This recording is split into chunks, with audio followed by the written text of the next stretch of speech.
Assalamualaikum warahmatullahi wabarakatuh. Alhamdulillahirabbil alamin wa bihi nasta'in ya waddin wassalatu wassalamu ala asyrofil anbiya'i wal mursalin sayyidina Muhammadin wa ala alihi washabihi ajmain. Amma ba'du. Yang kami hormati dan muliakan Bapak Ibu jamaah salat maghrib Masjid Al-Akbar yang hadir pada acara ngaji sehat malam hari ini, semuanya yang dirahmati Allah Subhanahu wa taala. Pertama-tama kita bersyukur kehadiran Allah Subhanahu wa taala, kita masih diberikan kesehatan, kesempatan untuk bisa sholat maghrib berjamaah dan ada kajian tentang kesehatan bersama dengan Al-Akbar dengan RSUD Dr. Somo. Saat ini giliran saya untuk mengambil tema karena saya di bagian paliatif pendampingan penderita kanker stadium lanjut. Sholawat serta salam semoga tetap tercurahkan pada junjungan kita Nabi besar Muhammad Shallallahu Alaihi Wasallam serta seluruh sahabat, keluarga dan umatnya, insya Allah termasuk kita-kita. Baik Ibu Saudara sekalian, penyakit kanker itu urutan ketiga dari penyakit yang saat ini sedang banyak. Yang pertama adalah stroke, yang kedua adalah jantung, yang ketiga adalah kanker. Kanker yang paling terbanyak masih diduduki oleh ibu-ibu. Satu kanker payudara, kedua kanker serviks, yang ketiga adalah kanker paru. Ya, kanker paru. Umumnya sebagian besar itu perokok. Ya, alhamdulillah jamaah yang ada di sini tidak ada yang merokok. Ya, alhamdulillah ini bagus sekali ya. Tapi di dalam, kalau di luar saya tidak tahu. Yang keempat adalah kanker kolorektal, kanker usus. Ya, penyakit-penyakit kanker ini umumnya hampir 80% ke atas itu ketahuannya stadium lanjut, stadium sudah terlambat. Karena memang tidak ada gejala. Tidak ada gejala. Jadi tahu-tahu stadium 3, 4, 3. Makanya penanggulangan kanker itu ada 4 tahapan. Satu adalah pencegahan, itu lebih bagus. Mencegah lebih baik daripada mengobati, itu memang betul. Makanya nggak stres, olahraga, pikiran yang positif itu membantu untuk kita sehat. Yang kedua, deteksi dini. Makin dini kanker ditemukan, makin bagus hasilnya. Dan ini baru bisa dilaksanakan pada kanker serviks dan kanker payudara. Kanker serviks dengan pap smear atau dengan IVA. Ya, sekarang ada yang terbaru yaitu deteksi dengan DNA, itu lebih bagus, lebih baru lagi. Kemudian kanker payudara dengan sadari. Nah, kadang-kadang ngomong tentang kanker itu sudah takut dahuluan. Ya, ngomong kanker sudah. Memang kanker itu penyakit DNA. Jadi di tingkat sel, di dalam sel. Jadi tidak kelihatan. Nah, dan perubahan sel normal menjadi sel kanker itu puluhan tahun. Puluhan tahun, tidak ujuk-ujuk ada gitu, tidak. Puluhan tahun. Makanya hati-hati ibu-ibu, bapak-bapak yang suka diem aja. Ada sesuatu tidak mau ngomong, itu bahaya, itu kena DNA. Biasanya kalau tidak jantung ya kanker. Ya. Makanya harus ngomong, ya, harus ngomong, tapi ngomong yang baik. Apalagi dipakai untuk ngaji, itu bisa mencegah kanker itu. Karena yang ucapan-ucapan yang baik, isinya doa dan lain sebagainya. Itu ibu-ibu seringkali ada yang introvert, ada masalah dipendam, terus mangkel. Itu hati-hati ya, jangan punya seperti itu. Jadi jangan punya, tidak senang dengan orang. Pandanglah orang itu selalu dari sisi positifnya. Next. Ini salah satu contoh kanker serviks yang datang seperti ini. Jadi untuk ibu-ibu jangan ngeremehkan keputihan, ya. Keputihan kalau ada nyeri, itu hati-hati sudah. Keputihan ada nyeri, ada perdarahan pervaginam, itu kemungkinan sudah kanker ganas. Apalagi kanker, ini kanker serviks. Ada kanker yang ovarium, itu tidak ada keluhan. Ya, silent killer, ya namanya saya. Jadi tidak ada apa-apa, tahu-tahu kankernya sudah. Umumnya itu tahu-tahu sudah stadium 4. Ya, sudah ada penyebaran ke paru, ke liver, ke otak dan lain sebagainya. Jadi mulai sekarang ayo kita menata hati kita, pikiran kita, mindset kita, ucapan kita, action kita yang baik supaya kita sehat. Next. Nah, paliatif itu meringankan penderitaan orang lain. Ya, jadi kanker itu ada satu pencegahan, deteksi dini, kuratif pengobatan. pengobatan ini macam-macam, ada operasi, ada kemoterapi, ada radioterapi, ada hormonal terapi, ada komplementari terapi. Ya, komplementari terapi itu pelengkap, misalkan seperti herbal, ya, kemudian akupunktur dan lain sebagainya. Itu masuk komplementari terapi, ya. Tapi sekarang yang lagi in adalah imunoterapi. Jadi meningkatkan imun kita.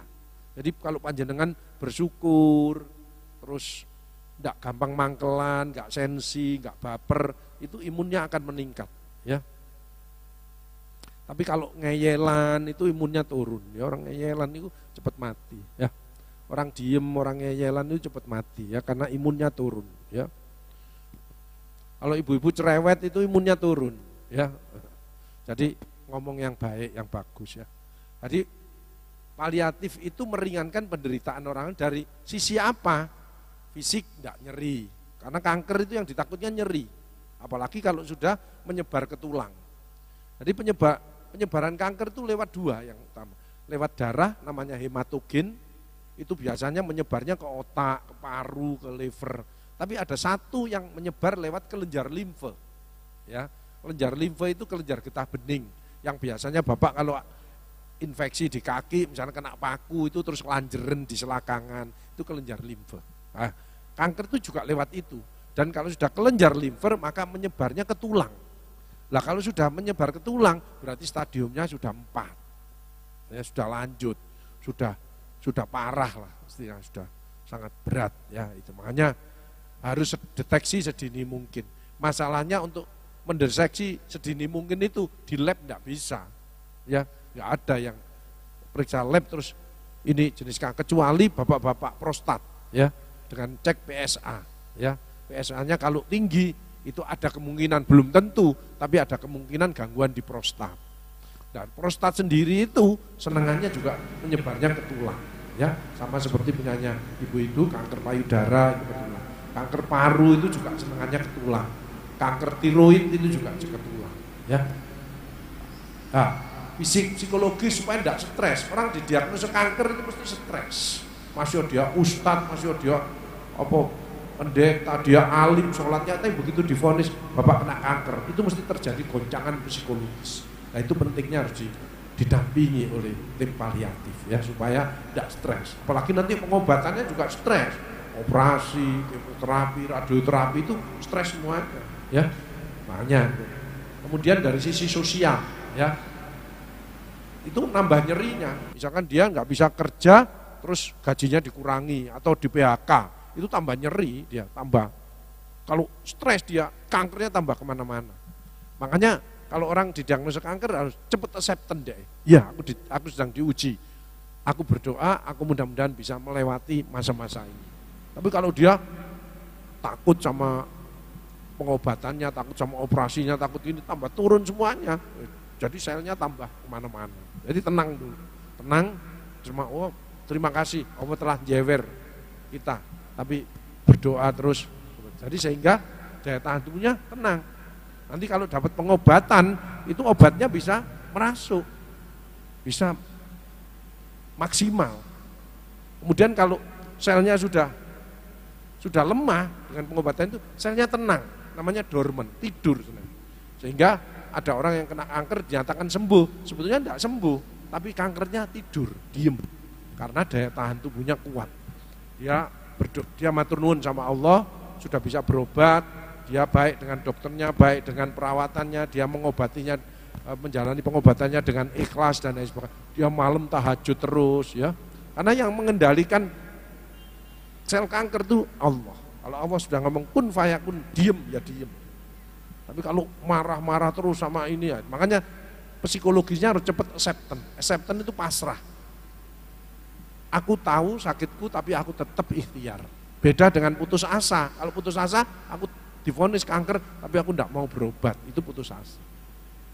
Tapi yang sering itu menolak, gak mungkin aku kena kanker, hidupku baik, olahraga ya oke. Ternyata sama istri suaminya gegeran, nah itu ya. Itu. Orang yang sering gegeran itu stres, ya. Terus denial, angry, marah-marah, ya. Marah-marah dengan tersinggungan marah. Kemudian bargaining, Dia bargaining itu secara psikologis dia nimbang-nimbang, mosok sih aku ini kok kena kanker misalnya gitu. Nah, terus kemudian depresi. Nah depresi ini yang berbahaya, mempercepat kematian itu depresi karena dia diem, tidak mau makan, terus mikir sing aneh-aneh, kok ya apa, takut mati dan lain sebagainya. Itu bahaya. Itu tambah turun imunnya, jadi kankernya tambah kemana-mana. Jadi harus cepat lompat ke acceptance. Tapi kondisi psikologis ini bisa naik turun. Misalkan itu loh ada obat, misalkan obat yang sekarang lagi tren herbal itu bajaka, dulu ada buah merah, ada itu ya tambah naik lagi coba ya itu. Jadi harus fokus. Itu ada pengobatan ini tapi sifatnya komplementer. Harus dokter dulu ditentukan dulu kanker atau enggak, jenisnya apa, stadiumnya berapa, terus pengobatannya nanti apa ya. Kadang-kadang orang takut dokter, ini mesti ke alternatif malah kankernya jalan terus ya. Sehingga nanti kembali ke dokternya stadiumnya sudah tambah tinggi. Jadi kalau didiagnosa kanker tenang aja dulu, tenang. Dipastikan dulu sambil malamnya berdoa nyuwun sama Allah. Ada yang didiagnosa kanker ada benjolan-benjolan kan belum tentu. Kok ada benjolan belum tentu itu kanker. Lihat dulu. Kata malam doa, sholat tahajud nyuwun sama Allah. Ternyata jinak. Ya enggak apa-apa. Diambil selesai ya. Itu. Jadi jangan ngarang-ngarang ya. Nah, konsultasi ke dokternya. Next, spiritual juga disiapkan. Nah ini ranah paliatif itu quality of life. Jadi orang itu bisa berkualitas ya. Meskipun kankernya menyebar kemana-mana tapi bisa sholat berjamaah, bisa ikut puasa dan lain sebagainya, berkualitas ya. Mati hidupnya seseorang itu Allah yang punya hak ya. Sekarang besuk ke orang sakit aja yang meninggal bukan yang sakit kok. Yang habis besuk ini keluar dari rumah sakit langsung kik mati ternyata ya, nggak mesti ya. Makanya pentingnya silaturahim untuk saling mendoakan. Nah ini quality of life dan quality of death. Kalau dia masih bisa dimungkinkan untuk kualitas hidupnya bagus, nggak bisa ke pasar, ke mall, nganterkan, bisa ibadah ke masjid ya. Tapi kalau memang sudah multi organ banyak karena menyebar liver, paru, otak, nggak bisa, dia dipersiapkan untuk menghadap yang kuasa. Husnul khotimah, namanya good death. Meninggal yang bisa diterima oleh pasiennya, keluarganya aja yang merawat ya. Ada istilah lagi death with dignity, dia bermartabat. Meninggalnya husnul khotimah, itu tidak mudah ya. Biasanya kalau orang jahat, ngamuan ya, sudah eker-ekeran itu matinya angel, jadi gini kik kik kik kik. Tapi kalau seperti panjenengan ini ahli-ahli ibadah, ahli-ahli sholat, ahli-ahli ngaji itu dibimbing gitu dok, didampingi, dibimbing langsung ya. Seperti panjenengan kan wajah-wajah surgawi semuanya insya Allah ya.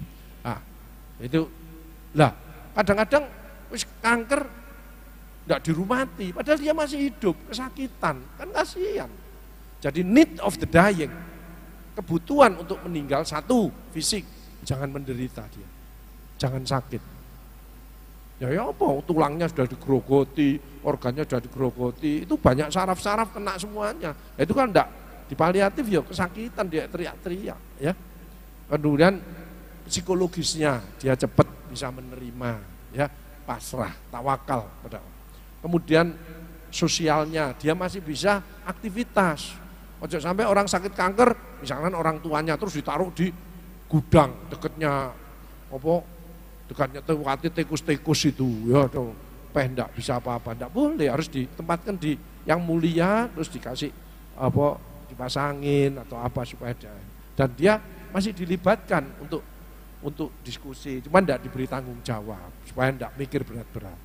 Kemudian kulturalnya ya, spiritualnya, dia kalau memang ada kesalahan dia bisa memaafkan, ketemu teman-temannya ya dan lain sebagainya. Jadi dia betul-betul sudah siap untuk sewaktu-waktu kalau dipanggil sama yang kuasa. Ada pasien saya, ibunya sakit kanker serviks, yang meninggal suaminya malah ya. Suaminya itu kalau kontrol bawa status gini ya, terus mungkin ya digetak atau ya mungkin salah terus digetak langsung kik mati ya. Justru yang bawa status suaminya ini yang mati ya. Ibunya menter aja ya, karena ibunya ndablek ya. Wis bapak aku sakit kanker. Jadi rodok ndablek itu malah awet gak mati-mati ya. Jadi makanya wong rodok dablek itu sehat ya. Enggak usah stres. Sing metenteng ngono kan apa-apa dipikiri terus cepet mati ya. Next. Nah, jadi paliatif meringankan, mengurangi penderitaan, menjaga semangat, meningkatkan kualitas hidup, menyiapkan kehidupan berikutnya dan mendampingi sampai duka cita. Kalau keluarganya ada yang meninggal, keluarganya masih didampingi ya, yang pasiennya sudah meninggal ya, tapi keluarganya kan stres. Nah, ini didampingi supaya tidak stres terus. Harus bisa mengikhlaskan. Next. Nah, terminal ill ya, terminal ill ini kalau sudah stadiumnya berat. Kalau end of life itu sudah ada metastase ke organ lain, ke ginjal, ke liver ya, ke otak dan lain sebagainya. Kalau dying proses itu ya tinggal megap-megap gini dok ya. Tapi dia masih perlu pendampingan. Kenapa? Karena telinga mendengarkan. Makanya pendampingan spiritual, dzikir, murotal itu penting ya. Saya mesti tak dampingi gitu ya. Kadang-kadang enggak bisa ngomong karena kankernya sudah ke otak, otaknya sudah jebrot. Tapi dia bisa nangis ya. Berarti dia mendengar. Bimbingan saya mendengar ya itu. Jadi kalau ada orang yang sudah sakaratul maut jangan ditinggal. Satu dipegang tangannya atau tangan atau kakinya. Kenapa? Dia sudah tidak melihat, tapi dia merasakan aku ada yang nemani. Dan telinganya dibisikkan terus ya. Keluarganya yang penting harus mengikhlaskan. Ya Allah, berilah yang terbaik untuk saudaraku ini. Dan Allah memberikan yang terbaik kepada hambanya yang terbaik. Artinya jangan terlalu lama-lama. Makanya orang-orang kanker stadium lanjut nggak usah di ICU. Kasihan, dia butuh pendampingan. Keluarganya yang diedukasi supaya ini sudah betul pengobatnya, cuman kankernya memang mokong, dablek kanker ini ya, sehingga menyebar kemana-mana. Jadi keluarga harus mengikhlaskan. Jangan ada orang sakit kanker metastase kemana terus bawa ke sana, dibawa ke sana. Badan ini sakit semua, duit entek, tidak ada hasilnya. Nah itu hati-hati ya. Makanya harus informasi ke dokter yang betul-betul. Ikhtiar tetap, tapi justru ke paliatif. Kenapa? Dia tidak sakit, sehingga bisa ibadah dia. Ya, bisa sholat malam tanpa penderitaan dan lain sebagainya. Kalau nanti doanya diterima sama Allah ya dia selnya dorman, dia hidup dengan sel kanker, berdamai dengan sel kanker itu ya. Next. Nah, ini menjadi hak semua pasien sampai akhir hayatnya ya. Jadi kalau pasien itu masih hidup, kesakitan terus tidak ditangani ya kasihan, dia masih hidup. Next. Terus ya, jadi semua tindakan aktif guna meringankan terutama yang sudah tidak mungkin disembuhkan. Tapi kalau ada yang baru stadium 1, 2 ikut paliatif, ya tambah bagus. Kenapa? Enggak stres. Dia mau jalani operasi enggak stres, kemo enggak stres, kemudian sinar ya enggak stres, karena disiapkan mentalnya, didampingi, dapat pendampingan. Ya, next. Prinsip paliatif adalah menghilangkan nyeri dan gejala yang lainnya, mual, muntah, ya, enggak mau makan. Ya. Jangan gegeran sama orang sakit kanker enggak mau makan. Kenapa? Sel kankernya itu mengeluarkan zat yang membuat tidak mau makan. Itu pentingnya. Kalau panjangan sehat, makan sama tempe penyet sama kerupuk bisa tanduk. Tapi orang sakit kanker dikasih steak, dikasih gado-gado sing enak, tidak mungkin mau. Karena sel kankernya itu mengeluarkan zat yang membuat tidak mau makan. Dan itu zatnya bukan satu, banyak sekali. Ya, itu. Makanya jangan geger, tapi dirayu. Bu, Pak, anu gini, lama-lama dapat banyak. Tapi kalau ya aku juga mangan. Jadi orientasinya harus pada pasien yang sakit, bukan orang yang sehat, ya. Itu. Makanya sehat itu alhamdulillah, disyukuri ya. Terus menghargai kehidupan, bahwa menganggap mati itu hal yang normal. Semua akan mati. Di dunia tidak ada yang pasti, mati adalah pasti. Cuman kapan, di mana, itu kita nggak tahu ya. Kemudian tidak bertujuan untuk mempercepat dan menghambat kematian, tidak. Proses penyakitnya jalan terus, tapi keluhannya dikurangi. Tidak mau tidur, dibimbing dzikir, istighfar, bisa tidur. Pasien saya kesakitan, waktu itu mulai sudah dikasih obat yang top untuk menghilangkan nyeri, tidak bisa. Saya bimbing dengan zikir, istighfar, sholawat, tidur ya. Nah, itu ya. Jadi spiritualnya penting, fisik, psikologis, sosial, kultural, spiritual ya. tenang. Mengintegrasikan fisik, psikologis, sosial, dan spiritual. Memberikan dukungan pada pasien. Dan orang yang sakit kanker itu bukan pasiennya, keluarganya ikut menderita. Ya apa, orang yang sakit kanker malam tidak bisa tidur. Nah keluarganya harus tidur, soalnya pagi harus bekerja, cari nafkah. Nah ini suruh nemeni terus. Ya kalau 1 hari, kalau 1 minggu, kalau 1 bulan ya ambruk dua-duanya ya. Seperti yang tadi saya ceritakan, justru bapaknya yang meninggal. Mungkin bapaknya stres tapi tidak wani ngomong, wis tuwek, stres pisan, salah pisan diseneni langsung mati ya. Memberikan dukungan keluarga sampai masa duka cita, menggunakan pendekatan tim, jadi ditangani oleh tim bukan 1 orang, karena masalahnya kompleks A sampai Z dan pasien dan keluarganya berat ya. Jadi tidak semua orang. Jadi kalau masuk di paliatif harus mau soro ngurmati pasien ini ya. Kalau tidak mau soro ya stres sendiri ya. Dokternya juga stres nanti ya. Karena kan banyak dokter-dokter juga. Ibu sakit apa? Stres. Terus dokternya ngomong, kulo piyambak nggih stres. Ayo stres bareng ae nek ngono ya. Menghindari tindakan yang sia-sia. Jangan sampai sudah kanker terus pas kondisinya menurun tidak sadar terus diuntruk-untruk kayak orang normal, ya pedot kabeh sini nih ya. Kan ada orang kalau berhenti terus dipacu jantung, kanker, pasien kanker stadium lalu jangan, ini potol kabeh ini, kankernya sudah ke tulang semuanya ya. Makanya tidak usah di ICU, tetap di ruangan biasa, justru keluarganya dikumpulkan untuk mendampingi, gantian, itu yang lebih penting. Kalau di ICU tidak boleh ditemani, kasihan deh berjuang sendiri dengan itu. Padahal orang yang stadium lanjut itu butuh pendampingan, butuh dukungan keluarga. Next. Nah, tujuannya meningkatkan kualitas hidup bagi pasien dan keluarganya. Next. Terus. Nah, ini contoh Pak, seorang guru dengan kanker payudara stadium lanjut, tulang belakangnya hancur. Tapi dia orangnya jenius, pinter. Sehingga egonya tinggi. Ngeyelan ya.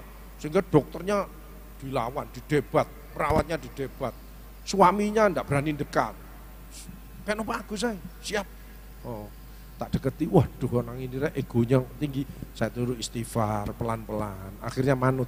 Ibunya tok yang mau rawat. Ibunya seorang ibu kalau rawat kan ikhlas. Maksud dielok-elokno dimarahi wis dilekai wis kak. Tidak ada namanya orang tua, ya. Nah, suaminya tidak berani dekat semuanya. Nah, kemudian sampai lari ke rumah saya suaminya malam-malam. Dok, ada apa Pak? Mohon maaf Pak Agus, saya pengen masuk perkumpulan suami takut istri. Oh silakan gabung dengan saya, aku wedi.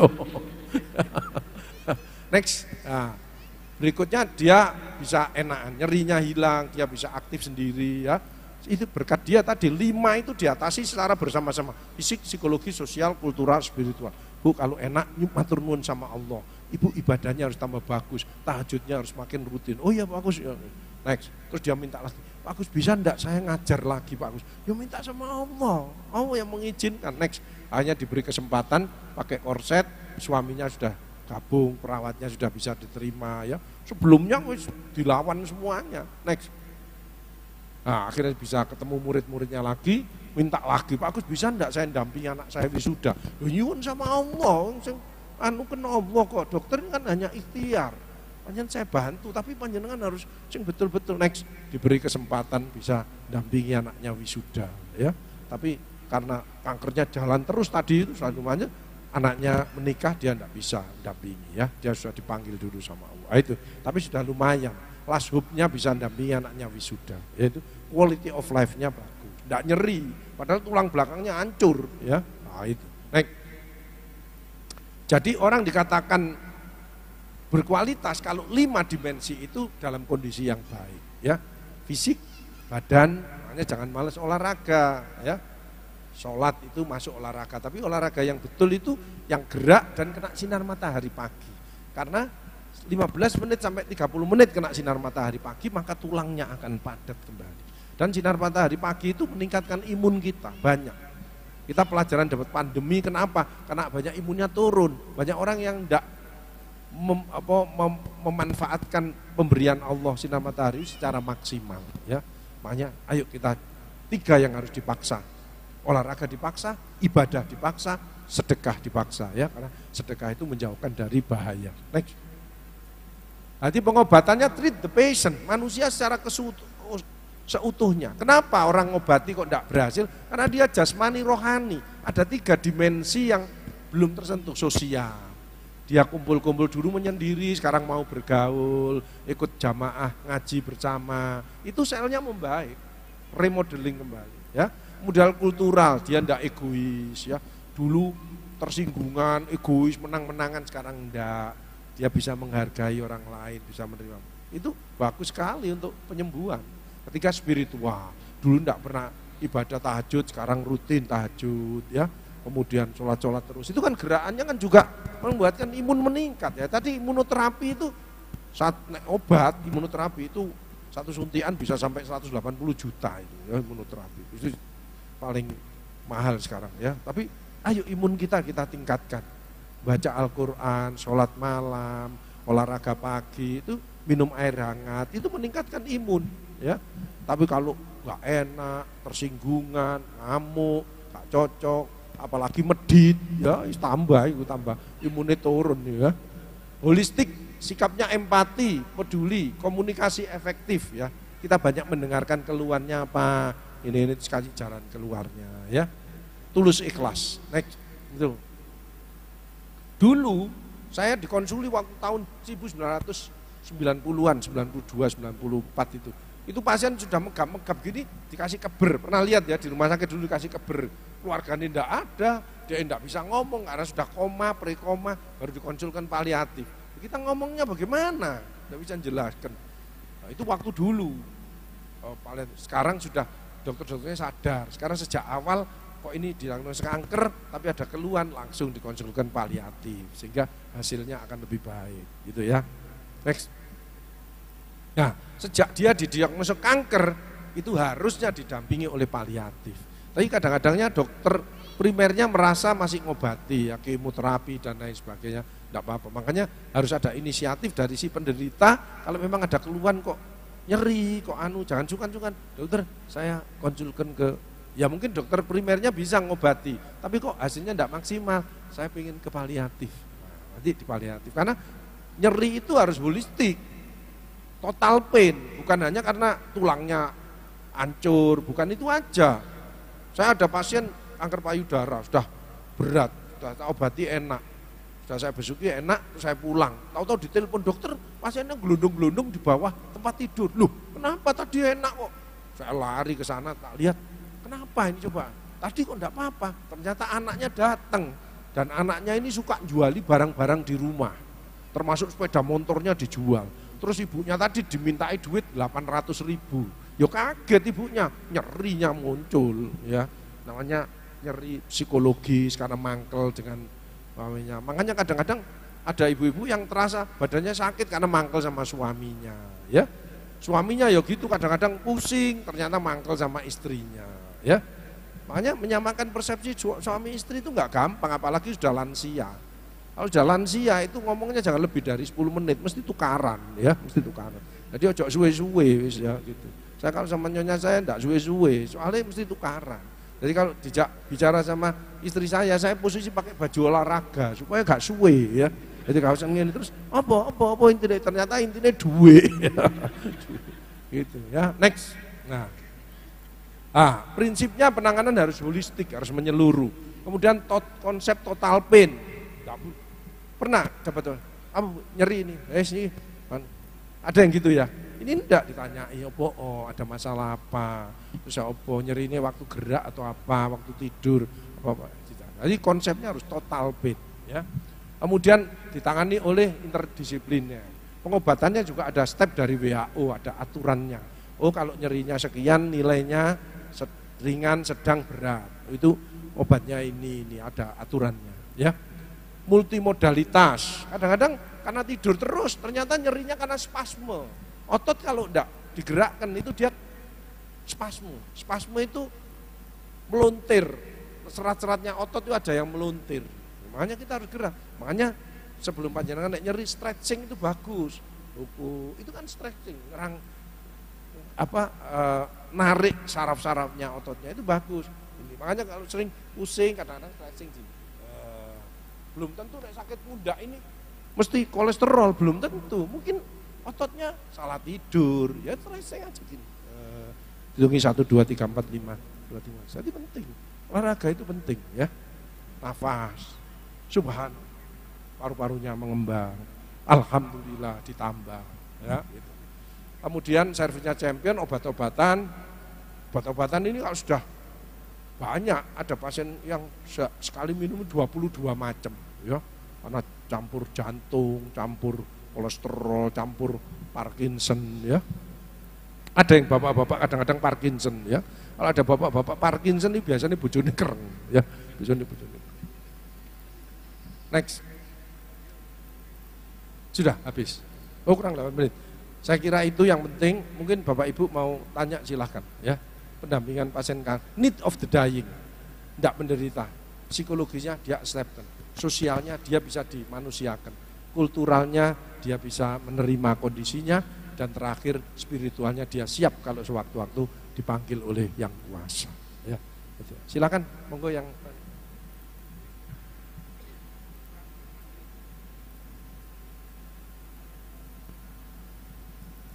Assalamualaikum warahmatullahi wabarakatuh. Ya. Saya mau menanyakan yang Ya. saat ini mengenai kolega kami. Ya. Yang mana kita umumnya itu mendengar seseorang itu dengan HB yang rendah. Ya. Tapi ini sebaliknya, dokter. Ya. Laki-laki, kerabat saya itu laki-laki, usia kurang lebih 60 tahun, HB-nya itu mencapai 22. Iya. Nah, ini yang saya tanyakan, ini sudah diadakan tindakan plebetomi. Plebotomi ya. Ya, plebotomi. itu yang sudah ketiga kalinya kalau tidak salah. Ya. Itu sudah semakin lancar, darahnya sudah tidak terlalu mengental, warnanya juga tidak terlalu gelap. Yang saya tanyakan di sini, apakah itu termasuk jenis penyakit kanker? Ya. Lalu anjuran atau pantangan apa yang terbaik khususnya bagi pasien dan keluarga? Terima kasih. Wassalamualaikum warahmatullahi wabarakatuh. Waalaikumsalam warahmatullahi wabarakatuh. Itu masuk kelainan darah, Bu ya. Jadi darahnya terlalu cepat memproduksi sehingga harus dikurangi supaya tidak terlalu kental ya, banyak. Itu bukan jenis kanker tapi kelainan darah. Harus dicari penyebabnya. Nanti kalau dari penyebabnya diterapi kausanya ya, macam-macam. Banyak sekali yang seperti itu ya. Makanya membuat tubuh ini normal itu tidak mudah, tapi jangan usah khawatir.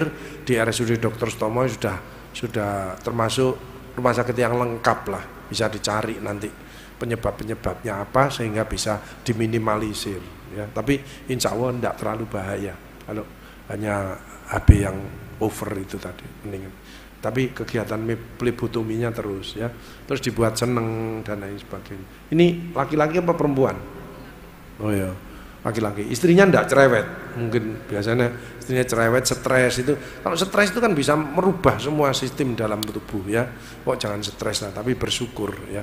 Tapi orang ini pasti stres ya. Kalau ndak mau ingin stres ya mati aja ya, ndak stres ya. Tapi stres harus dikelola dengan baik. Ya biasanya dekatkan kepada Allah, karena yang membuat sel normal kembali itu adalah Allah.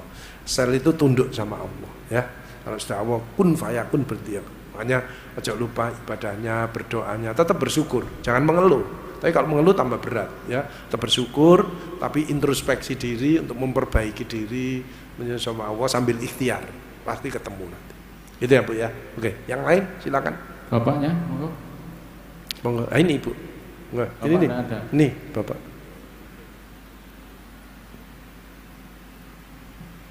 Bismillahirrahmanirrahim. Iya, boleh. Assalamualaikum. Waalaikumsalam warahmatullahi wabarakatuh. Saya mendampingi pasien-pasien kanker di rumah singgah, Dok. Iya. Jadi juga membantu pasien-pasien di Sutomo juga terkait dengan paliatif. Nah, peran kami untuk mendukung paliatif ini. Keluhan yang paling banyak apa selama panjenengan pengalaman itu? Keluhan yang paling banyak itu Nggak punya duit.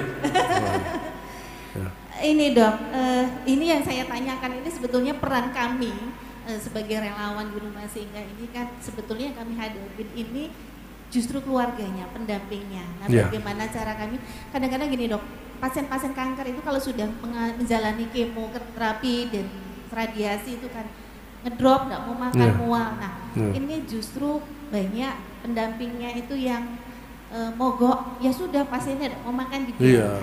Ini kadang-kadang membuat kami juga sedikit stres. Makanya fokus paliatif ada pasien dan keluarganya. Banyak diedukasi keluarganya sambil panjenengan bisa masuk untuk memberi semangat. Kemudian biasanya kalau di sinar itu kan mulutnya pecah-pecah, keluar jamurnya, ya. Nah, itu dicarikan bantuan untuk bisa membantu itu. Nah, saya juga bekerja sama dengan YKI cabang Jawa Timur, ya. Itu biayanya enggak mahal, ada yang tempatnya gratis, ya enggak bayar, ada yang 25.000 sehari, 50.000 sehari, kan murah itu. Nanti ke rumah sakit diantar, ya, dan lain sebagainya. Di situ banyak sumbangan-sumbangan dari donatur-donatur. Itu YKI di Mulyorejo, ya, Mulyorejo. Itu banyak pendampingan seperti itu, ya. Ya. Yang sering pengalaman didampingi apa? Kanker apa? Ibu? Banyak rata-rata kebanyakan itu yang tertinggi pengalamannya itu kanker Ibu. serviks. Oh, serviks. Kanker serviks dan kanker payudara. Setiap 90 detik itu satu penderita ibu-ibu meninggal karena kanker serviks, ya. Tidak sampai 1 menit, ya. Itu satu meninggal karena kanker serviks. Kalau Makanya bapak itu kanker nasofaring, dok. Ya, nasofaring. Nasofaring itu sekarang juga meningkat tajam. Ini tadi baru dibahas penelitian karena merokok. Kemudian jadi sebetulnya kanker secara keseluruhan itu multifaktorial. Ada 2 yang berpengaruh, genetik dan paparan. Paparan bisa endogen, stres. Kedua eksogen, makanan, bahan pengawet, ya. Ada disinyalir Epstein-Barr virus yang menyebabkan karena nasofaring itu karena bahan pengawet di ikan laut, ya, ikan asin. Makanya Bapak Ibu kalau seneng ikan asin ojo berlebihan, ya. Boleh tapi jangan berlebihan. Jangan asam sampai asin kan enak, ya, tapi jangan saben hari, ya. Karena pengawetnya itu mengandung nitrosamin yang memicu kanker nasofaring. Rokok, kanker lidah, kanker mulut itu banyak sekali karena rokok. Tapi yang paling ganas adalah kanker paru, ya. Kanker paru itu meningkat tajam, ya. Itu ya Bu, ya. Jadi tetap semangat, didampingi, diambil hatinya, ya. Nah, keluarganya diedukasi. Memang ya lelah keluarganya, ikut lelah, ya. Karena lama pengobatannya itu sinar, demo itu butuh waktu lama, ya, berbulan-bulan. Nah, itu harus kuat, outdoornya itu harus kuat. Itu pentingnya kita di relawan dari bantuan gitu. Sebetulnya bagus ya nanti kalau dokter sesekali itu membantu mengisi di rumah singgah. Oh iya sering, iya rumah singgah sering memberi motivasi gitu sama-sama lah. Di YKI kemarin juga ada di Kelampis sana ada, ya. Nah, yang penting Ibu ya bisa memberi motivasi, apalagi sudah jadi relawan pernah dibekali, ya. Semua punya bekal lah, tapi bagaimana memberi semangat. Ojo, tapi harus sama motivasinya, ojo sampai awakmu kena kanker yuk gara-gara dosamu langsung mati deh. Langsung mati. Nggak boleh, ya. Nah, gitu. Jadi itu Bapak Ibu Saudara sekalian yang bisa saya sampaikan. Semoga lain waktu bisa disambung lagi, ya. Tapi nggak usah khawatir bahwa ini akan berkelanjutan, ganti pakar-pakar dari kemarin Profesor Muhtarum Yusuf itu membahas tentang menghindari kanker itu, ya teman saya seangkatan itu, ya. Jadi yang ngisi ya kompresor, ya profesor, ya kalau saya kompresor, ya bahkan lebih semangat. Ada yang profesor, ada yang fasilitator.